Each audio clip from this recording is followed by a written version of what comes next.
we're back. So no before section because we were late.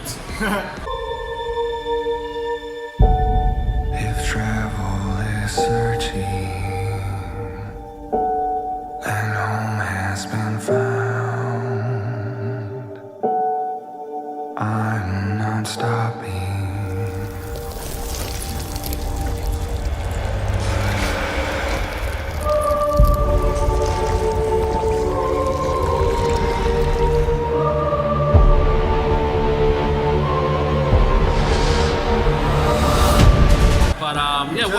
We just made it before trailers or after during trailers. Yeah. But yeah, what was your thoughts going into this? I have no expectations at all, actually. I would just want to, watch where the franchise is going. Yeah. I went in just expecting like some good action. The trailers were cut pretty well, and the humor was there. So now that we've seen it, what did you think? I felt that I've seen this movie many times already. I mean, this is the 7th Terminator, right? 3, 4, Salvation, Genesis. Yeah. So this is number 7.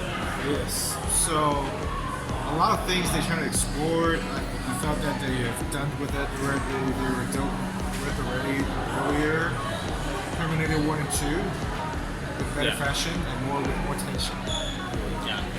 I think the biggest thing for me was I think good concepts. I think the whole Rev 9, no Skynet was cool. I mean, I like the whole I'm from a different future concept was like, okay, that's cool. It's parallel universe, so it's so inevitable. It's like yes. It's like the fate versus destiny. Yeah. I did enjoy like the Rev 9's abilities. Granted, it wasn't very consistent. Like the speed and the thing it could do. Like for example, whenever it's crawling around, it crawls really fast, but when it's running, it's not that fast. Yeah. And I blame the CGI, over relying on CGI, because I swear when you watch T2 and what's his face is running, it's just him running. Wow. It's him running. Like there's no CG. It's just him running, and there's weight behind him because even though he's all full of liquid, there's still weight. Like when Gabriel Luna is like this liquid form and he's crawling everywhere, just like, is he from like The Ring or something? You feel he's a very aggressive kind of liquid. Yeah. Compared to the T-1000 liquid. Yeah, like T-1000 is just so like passive. I'm just gonna walk and kill you. Yeah. I mean, I give props to this that they got Linda Hamilton to come back, and they did all these interviews about how hard it was to get her like back into the character. I think that was nice. But I think her character was actually very off-putting. Yeah. Like I felt like it's like a meta of how we feel about her being in the film. Like she's like fuck. But, like I don't want to be here. She's so tired. Like it's like she is the audience basically. Like if you somehow watch all 7, you're Linda Hamilton, and you reluctantly came back because you're like, hey, maybe. I mean, Tim Miller directing this. I think the action sequences were pretty cool. I think, again, over-reliance on slow-mo. Like, I don't think I've seen a movie recently where I'm like, no more slow-mo. Like, it's just... Like, I think the slow-mo was cool when they cut him up, but then, like, the slow-mo of, like, opening the hatch of the plane was just like, why? With the shotgun bullet, right? Yeah, with the grenade launcher. Yeah, it was just like, why? Mackenzie Davis, I think she plays a very generic future soldier that we've seen before. The shoehorn concept of her being like a sad person and being saved. Like, I don't know. We've seen that many times in other movies already. And they're done better. Yeah. Like, I think they were trying to like really get the whole strong female vibe. And I really wish that they actually focused on developing Natalia, what's her, Danny's character. I seriously swear, if this movie was strictly from her point of view, I think that would have been more entertaining and a more focused narrative. Yeah, because I mean, like, you have Linda Hamilton, you know her already. She doesn't really bring anything new to the table. She's just sick of it. And then we have a T-800 who we don't care about. Yeah, halfway through he just comes back. And I mean, definitely I give props to Arnold that he pulled it off.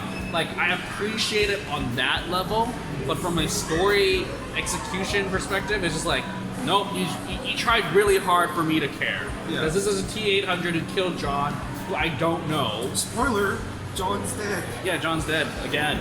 Well, sorry.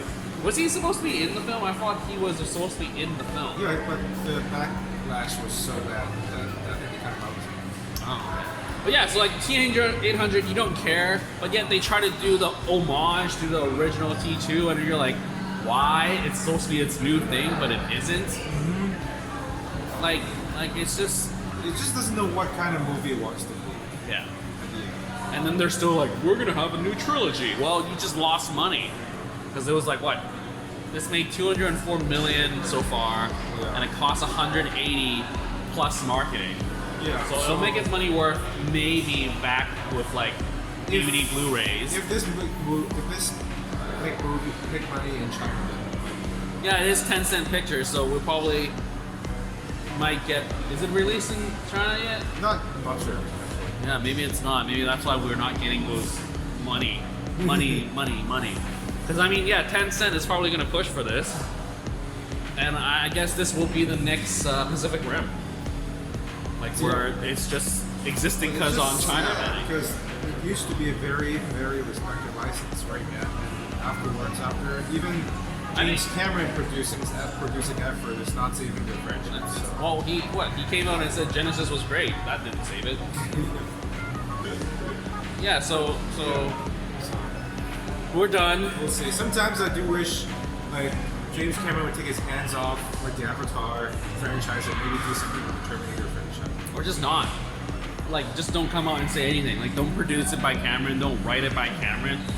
Like, the credits for this is like 5 people who wrote the story and then 3 script. And it's just like, dude, that's way too many people.